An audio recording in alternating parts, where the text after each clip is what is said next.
Hello guys, welcome back to another video. तो guys, Raymond की financial year 2023 की first quarterly result out हो चुकी है।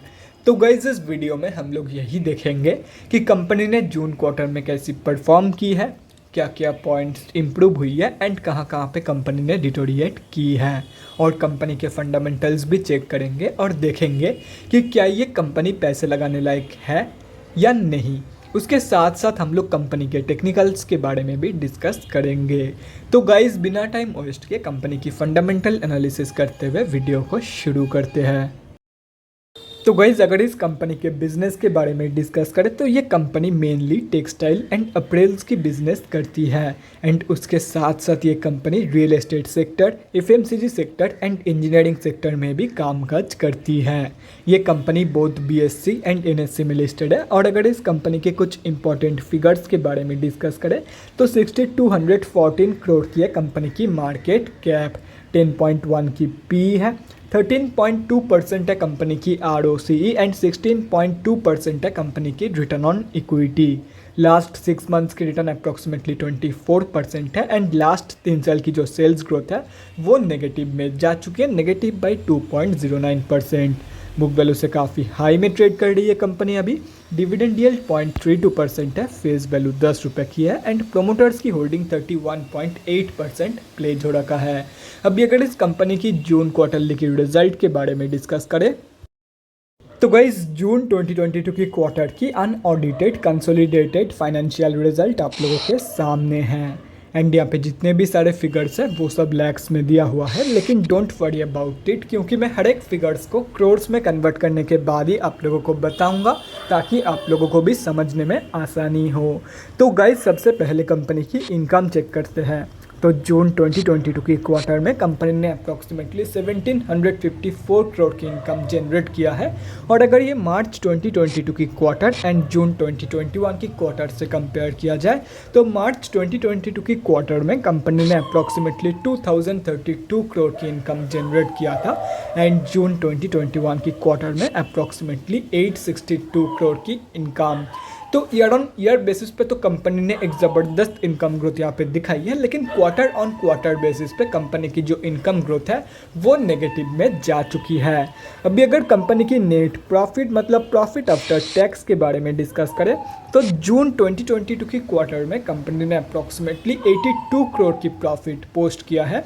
मार्च 2022 की क्वार्टर में कंपनी ने अप्रॉक्सीमेटली 265 करोड़ की प्रॉफिट पोस्ट किया था एंड जून 2021 की क्वार्टर में अप्रॉक्सीमेटली 157 करोड़ की लॉस।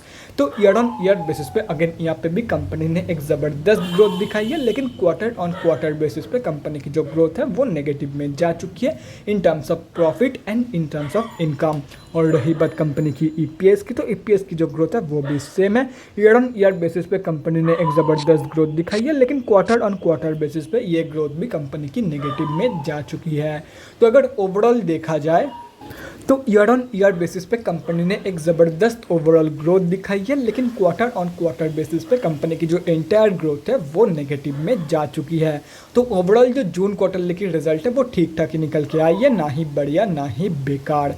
अभी अगर कंपनी के बैलेंस शीट के हेल्थ के बारे में डिस्कस करें, फाइनेंशियल ईयर 2022 में कंपनी की रिजर्व इंक्रीज हुई है एंड डेट रिड्यूस हुई है, जो कि किसी भी कंपनी के लिए बहुत ही ज़बरदस्त है। मतलब बैलेंस शीट की हेल्थ इंप्रूव हुई है इन FY 2022। लेकिन अगर ओवरऑल देखा जाए तो रिजर्व के कंपैरिजन में स्लाइटली ज़्यादा डेट मौजूद है कंपनी के पास। तो ओवरऑल जो बैलेंस शीट की हेल्थ है वो कुछ ठीक नहीं है। अभी अगर कंपनी के कैश फ्लोज के बारे में डिस्कस करें तो कैश फ्लोज की जो कंडीशन है वो डिटोरिएट हुई है इन FY 2022। FY 2021 में कंपनी के पास पॉजिटिव 100 करोड़ की कैश फ्लोज मौजूद थी, जो कि अभी डिटोरिएट होकर नेगेटिव में जा चुकी है एंड अभी कंपनी के पास नेगेटिव 71 करोड़ की कैश फ्लोज मौजूद है। और अगर कंपनी की शेयर होल्डिंग पैटर्न के बारे में डिस्कस करें तो जून क्वार्टरली की शेयर होल्डिंग पैटर्न आप लोगों के सामने है। जून की क्वार्टर में प्रमोटर्स की होल्डिंग अनचेंज्ड है, बाकी FIIs एंड DIIs दोनों ने ही बाइंग करी है इन जून क्वार्टर। एंड अगर एंड ऑफ द क्वार्टर देखा जाए तो पब्लिक से माल उठा गया है एंड पब्लिक में यहाँ पे आप लोग देख सकते हो एक ही बड़े रिटेलर की होल्डिंग है। एंड अगर ये कैलकुलेट करते हो तो इस कंपनी में हम जैसे छोटे मोटे रिटेलर की जो होल्डिंग है वो 30.11% के आसपास निकल के आ रही है। तो गाइस अभी कंक्लूजन पे आते हैं, क्या आप लोगों को इस कंपनी में पैसा लगाना चाहिए या नहीं। तो देखो गाइस मैं आप लोगों को यही बोलूँगा, कंपनी की जो ग्रोथ है वो ठीक ठाक है एंड ये एक फंडामेंटली स्टेबल कंपनी, तो आप लोग डेफिनेटली इस कंपनी को एज एन ऑप्शन कंसिडर करके चल सकते हो, चाहे वो शॉर्ट टर्म के लिए हो या तो फिर लॉन्ग टर्म के लिए। अभी अगर कंपनी के टेक्निकल्स के बारे में डिस्कस करें तो गाइज यहाँ पे हम लोग आ चुके हैं एनएससी के डेली चार्ट पे।